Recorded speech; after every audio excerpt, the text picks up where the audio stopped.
गेल्या वर्षभरापासून बंद असलेला तळ कोकण आणि पश्चिम महाराष्ट्राला जोडणारा महत्त्वाचा असलेला करूळ घाट सुरू होणार आहे। आज करूळ घाटाच्या कामाची पाहणी कॅबिनेट मंत्री नितेश राणे यांनी केली।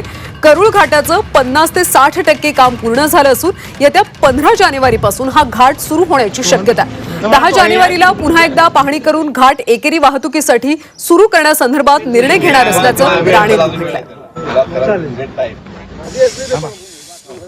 आता आम्हाला विश्वास दिलेला आहे की 10 जानेवारी, आता 15 जानेवारीची जी अशी एक प्राथमिक तारीख अशी पुढे आलेली आहे। 10 जानेवारीला परत एकदा मी कलेक्टर जे नॅशनल हायवेचे आणि सगळे लोक आमचे सहकारी एकत्र मिळून आम्ही या घाटाची परत पाहणी करणार आहोत।